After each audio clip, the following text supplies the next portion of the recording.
ওই দেখ, আকাশ কেমন কালো মেঘে ঢেকে যাচ্ছে, মনে হচ্ছে এক্ষুনি বৃষ্টি নামবে রে। বৃষ্টি নামবে? কি মজা, কি মজা! বৃষ্টি হলে আজ ইচ্ছা মতো ভিজবো রে। শুধুই ভিজবো না, বৃষ্টির সময় শুনেছি অনেক মাছ পাওয়া যায়। আজ বৃষ্টি হলে ভিজবো আর নদীতে মাছ ধরবো। খুব মজা হবে রে। এই কথা বলতে বলতেই বৃষ্টি শুরু হয়ে যায়। সবাই আনন্দে চিৎকার করে ওঠে। চল চল, আমরা মাছ ধরতে যাই। কতদিন মাছ দিয়ে ভাত খাইনি, আজ যদি মাছ পাই তাহলে মন ভরে মাছ দিয়ে ভাত খাবো। তোরা যা, এই বৃষ্টিতে আমি নদীতে যাব না। দেখ কেমন করে মেঘ ডাকছে, যদি বাজ পড়ে। তাহলে তুই বাড়ি যা, আমরা তিনজন নদীতে মাছ ধরতে যাচ্ছি। রাব্বি সেখান থেকে বাড়ি চলে যায়। শাপলা, দিয়া ও রাজু বৃষ্টির পানিতে ভিজতে ভিজতে নদীতে মাছ ধরতে যায়।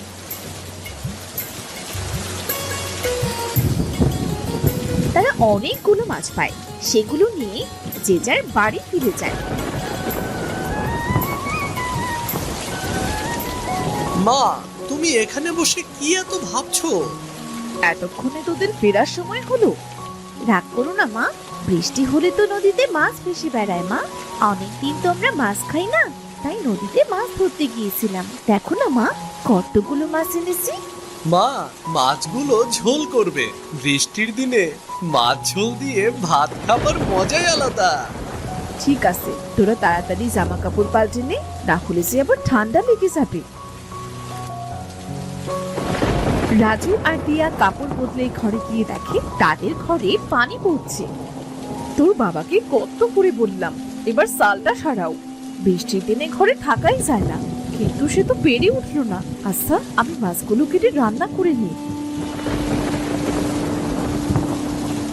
মোহিনী মাছ কেটে রান্না করে।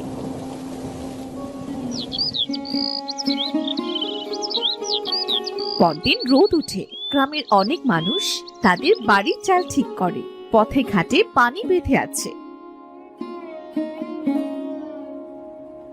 ভাই, এখন ঘরের চাল ঠিক করছো যে? কি করব ভাই, বর্ষা চলে এসেছে তো। তুমি তো জানো বর্ষার সময় গ্রামের অবস্থা কেমন হয়। বর্ষার জন্য কাল সারা রাত ঘুমাতে পারিনি, চাল বেয়ে সব পানি গায়ে পড়েছে। এজন্য ঘরের চালটা ঠিক করছি আর কি। বেশ ভালোই করছো ভাই, আমারও একই অবস্থা। আমার ঘরের চালটাও ঠিক করতে হতো, কাছে তেমন পয়সা নেই, এজন্য এবার পেরে উঠছি না। ঘরটা সারিয়ে নাও ভাই, শুনেছি এবার নাকি বৃষ্টির ভাগটা বেশি। এই বৃষ্টির সময় বউ বাচ্চা নিয়ে কোথায় যাবে তখন শুনি? দেখি কি করা যায়। আচ্ছা ভাই, আমি তবে আসি। আকাশের অবস্থা আজও তেমন ভালো নয়, মনে হচ্ছে আজও বৃষ্টি নামবে।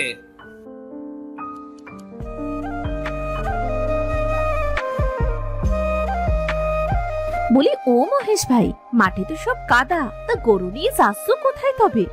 মাঠে যাচ্ছি ভাবি, যেখানে একটু শুকনো পাবো সেখানে একটু গরুটাকে খাইয়ে আনতে যাচ্ছি। বাড়িতে গরুর খাবারের বড্ড অভাব গো। আচ্ছা, আমি আসি তবে। এই বলে মহেশ গরু নিয়ে সেখান থেকে মাঠে চলে যায়। অন্যদিকে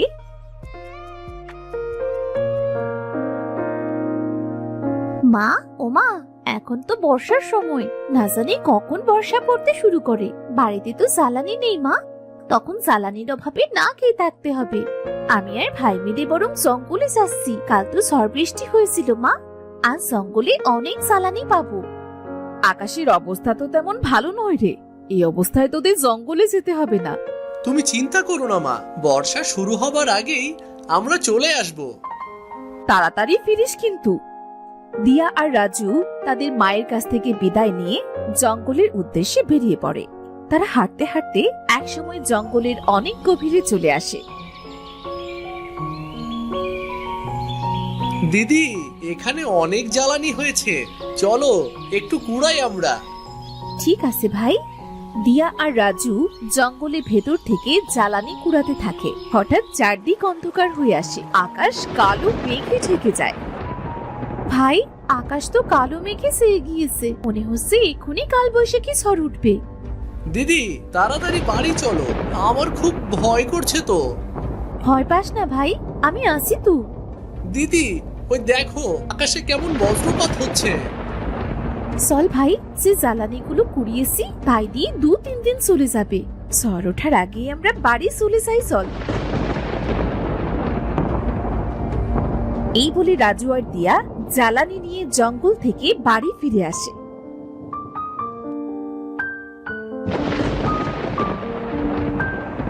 তোরা এসেছিস?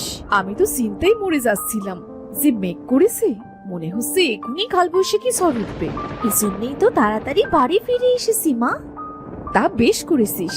এখন হাত মুখ ধুয়ে 2 ভাই বোন দুটো খেয়ে নে দেখি। কাল একটা করে রুটি খেয়েছিলি, আজ যে এখনো পেটে একটি দানাও পড়েনি।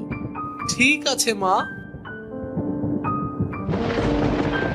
তারা হাত মুখ ধুয়ে খেতে বসে। এমন সময় প্রচুর বেগে ঝড় ওঠে। বলতে না বলতেই ঝড় শুরু হয়ে গেল। বর্ষার দিনে এই গ্রামে কোনো কাজই থাকে না, না জানি এবার কতদিন না খেয়ে থাকতে হয়। গ্রামে একবার বর্ষা শুরু হলে আমার তো আর নাম গন্ধটি থাকে। মা, বর্ষা তো শুরু হয়ে গেল, বাবা তো এখনো বাড়ি ফিরলো না গরু নিয়ে। সত্যি তো, এই ঝড় বৃষ্টিতে তোর বাবা বাইরে কি করছে? কোনো বিপদ আপদ হলো না তো? না গো গিন্নি, আমার কোনো বিপদ হয়নি। মাঠে কিছু কাজ ছিল, শেষ করে তবেই গরুটা নিয়ে এলাম। কাল থেকে তো মনে হয় না কোনো কাজ পাবো। এই বর্ষার সময় যে কেন আসে? বর্ষার দিনে গ্রামের গরিব মানুষদের কত কষ্ট হয়। কথাটা একদম তুমি মন্দ বলনি। আচ্ছা, এসব পরে ভাবা বসে। খাবার খাওয়া শেষ করে তারা কিছু সময় গল্প করে। অন্যদিকে সময় যত বাড়তে থাকে, ঝড় বৃষ্টিও ততই বাড়তে থাকে। মা, বাবা, দেখো না চারদিকে কেমন পানি থই থই করছে। এই বৃষ্টি থামার তো কোনো নাম গন্ধ নেই। এভাবে বৃষ্টি থাকলে তো গ্রামের বাড়িঘর সব ডুবে যাবে।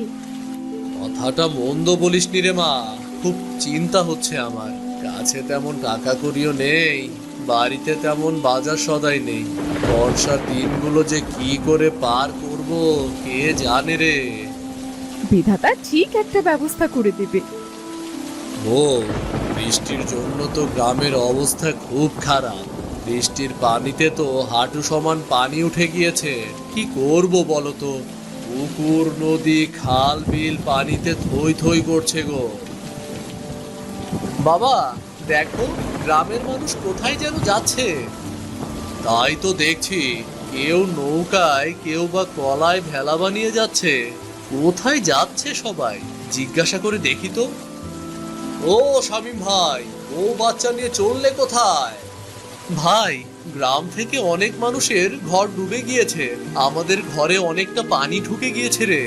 এজন্য আগে থেকে বউ বাচ্চা নিয়ে গ্রাম ছেড়ে শহরে যাচ্ছি। এই বর্ষা সহজে কমবার নয়। গ্রামে কেমন করে থাকি বলো তো? বুঝতে পেরেছি ভাই। আচ্ছা, আমরা আসি তবে। তোমাদের বাড়িতেও তো পানি উঠতে শুরু করেছে, তোমরাও চলো শহরে। দেখি ভাই কি করা যায়। ওগো, গ্রাম থেকে তো সবাই চলে যাচ্ছে, আমরা কি করব? ছেলে মেয়ে দুটোকে নিয়ে আমরা কোথায় যাব? বাবা, মা, চলো না আমরা অন্যদের মতো শহরে চলে যাই। শহরে সবকিছুর অনেক বেশি দাম। তাছাড়া সেখানে যে থাকবো কোথায় আমরা? তাহলে এখন আমরা কি করব? বিধাতা, তুমি আমাদের একটা ব্যবস্থা করে দাও। এই বর্ষা এবার কমিয়ে দাও। বর্ষার জন্য গ্রামটা যে জনশূন্য হয়ে যাবে। এভাবে আরো 2 দিন কেটে যায়। বৃষ্টি পানিতে গ্রামের অনেক বাড়ি ডুবে যায়।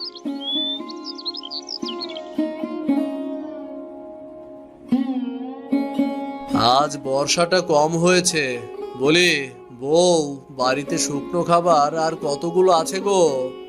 আজ যে কোনো খাবার নেই। ছেলে মেয়ে দুটো ক্ষুধায় ছটফট করছে। কি করব কিছু বুঝতে পারছি না। এই অবস্থায় তো কোথাও খাবার পাবো না, কি যে করি। আমি বলি কি, তুমি একবার জমিদার মশাইয়ের কাছে যাও, দেখো না উনি কি করে। জমিদার মশাই যে কিপটে, সে কি আমাদের সাহায্য করবে? চেষ্টা করে দেখোই না।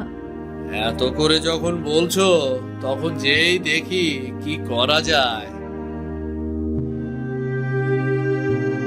বউ, এই কলার ভেলা করেই আমি জমিদার বাড়ি যাচ্ছি। বাবা আমিও যাবো তোমার সাথে। তোকে যেতে হবে না মা, কখন আবার বর্ষা শুরু হয় কে জানে। বাবা তোমার সাথে যাই না, দেখো চারিদিকে কত পানি, আমার খুব দেখতে ইচ্ছে করছে বাবা। ঠিক আছে, চল। মহেশ দিয়াকে নিয়ে ভেলায় করে জমিদারের বাড়িতে যায়।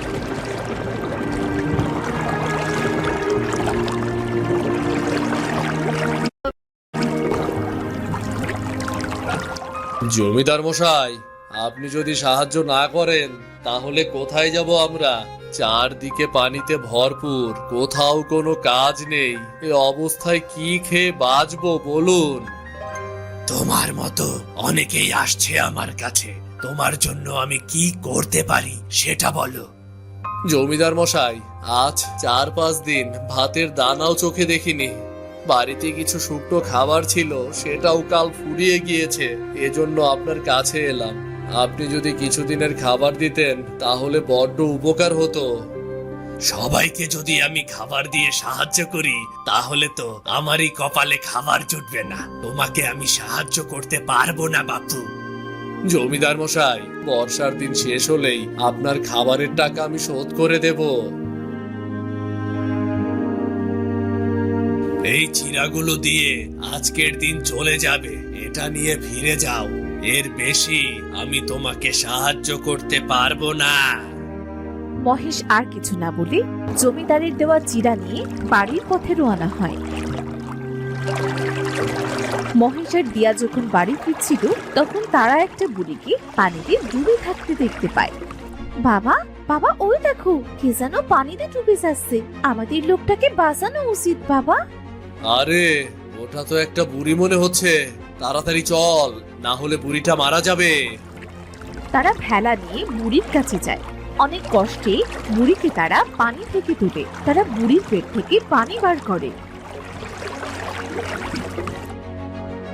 এরপর বুড়ি জ্ঞান ফিরে পায়। তোদের অনেক ধন্যবাদ রে বাবা, তোরা আমার অনেক বড় উপকার করলি। তোরা না থাকলে হয়তো আজ আমি মরেই যেতাম। ধন্যবাদ কেন দিচ্ছ বুড়িমা? তুমি পানিতে ডুবে যাবে এটা আমরা কি দেখতে পারি বলো? বাবা আজ 2 দিন ধরে কিছু খাইনি, আমায় কিছু খেতে দিবি? ক্ষুধার কষ্ট যে আমি আর সইতে পারছি না বাবা। ঠাকুমা আমরাও যে না খেয়ে আসি, সেজন্য জমিদার মশাইয়ের কাছে গিয়েছিলাম, কিন্তু জমিদার মশাই কটা চিড়ে দিয়ে আমাদের পাঠিয়ে দিল। আমাদের কাছে সেই চিড়েটুকুই আছে, তুমি কি চিড়ে খাবে? আমার ওই চিড়ে দিয়েই চলবে রে মেয়ে। এই নাও বুড়িমা, চিরাগুলো বরং তুমি খাও তবে। মহেশের হাত থেকে চিড়াগুলো দেখে বুড়ি খপ করে সেগুলো নিয়ে খেতে শুরু করে। ঠাকুমা ঠাকুমা আস্তে খাও, তোমার গলায় বেঁধে যাবে তো। আমার কিছু হবে না রে মেয়ে। বুড়ি চিড়েগুলো খাওয়া শেষ হতেই বুড়ি একটা পরীতে পরিণত হয়। এ কি, কে আপনি? পুরী থেকে এমন সুন্দরী হলেন কেমন করে? আপনি যেই হন না কেন আমাদের ছেড়ে দিন, আমাদের কিন্তু মারবেন না। ভয় পেও না তোমরা, আমি পড়ি। তোমরা আমায় সাহায্য করেছো, আমি তোমাদের কি করে ক্ষতি করি বলো তো? আপনি পড়ি? আমি শুনেছি পরীরা নাকি খুব ভালো হয়, তবে আপনি অমন বুড়ি সেজেছিলেন কেন?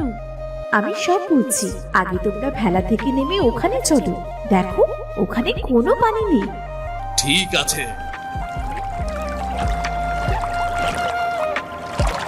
শোনো, আমি আর আমার সাথী পৃথিবীতে খেলা করছিলাম, তখন এক জাদুকর আমায় দেখে ফেলে আর সে আমাদের তাড়া করতে শুরু করে। অনেক কষ্টে জাদুকরের চোখ এড়িয়ে আমি এই গ্রামে এসে পড়ি। এসে দেখি এই গ্রামে এখন বর্ষার দিন, খুব খারাপ অবস্থা। তারপর কি হলো? তারপর আমি পরিরাজ্যে ফিরে যাবার জন্য রওনা দিই। উঠতে উঠতে পানির ভেতর পড়ে যাই, আর ওখানে চোরাবাড়ি থাকায় আমি উঠতেই পারছিলাম না, তাই বুড়ির রূপ নিই যাতে আমায় কেউ সাহায্য করে। আর তার পরের ঘটনা সে তো তোমরা জানোই। বুঝতে পেরেছি পরি, আপনাকে সাহায্য করতে পেরে আমাদের অনেক ভালো লেগেছে। আমি তোমাদের উপহার দিতে চাই আমার জীবন বাঁচানোর জন্য। বলো বলো কি চাই তোমাদের? উপহার যদি দিতেই হয় তাহলে গ্রামের সকলের জন্য দিন পরি। আমাদের মতো গ্রামে আরো অনেক মানুষ আছে যারা ঠিক করে খেতেও পায় না, যাদের বাড়ি ঘরে বন্যায় নষ্ট হয়ে গিয়েছে, ঝড় বৃষ্টিতে সবার বাড়ির চাল গিয়ে পানিতে পড়েছে। জানেন, আমরা অনেক কষ্টে থাকি। আমরা এই গ্রামের মানুষ বর্ষার দিনে খুব কষ্টে থাকি। তুমি এই পাখিটা রাখো। এই পাখি প্রতি রাতে একটা করে সোনার মোহর দেবে, আর এগুলো তোমরা এক একজনের বাড়ি গিয়ে দিয়ে আসবে। যতদিন না গ্রামের মানুষের উন্নতি হচ্ছে ঠিক ততদিন এই জাদুর পাখিটা তোমাদের সকলের অভাব দূর করে দেবে। ধন্যবাদ পরি আপনাকে। আর একটা কথা, এই গ্রামে এখন থেকে যতই ঝড় হোক, বর্ষা হোক বা বন্যা হোক, কখনোই এই গ্রাম ডুবে যাবে না।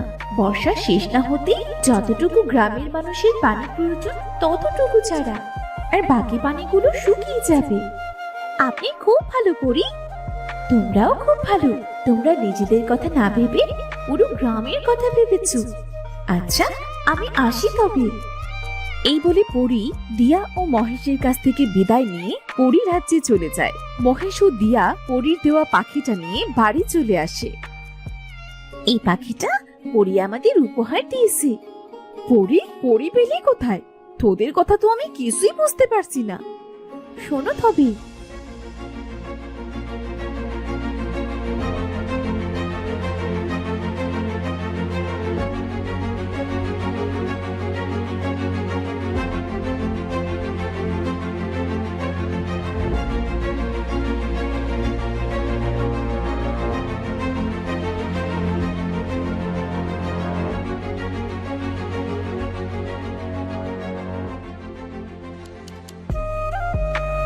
সত্যি বলছিস তুই? এবার যদি এই গ্রামটা বর্ষার কবল থেকে রক্ষা পায়। আমি তোমাদের খাবার দিচ্ছি। ওমা, এই পাখি দেখি কথাও বলতে পারে।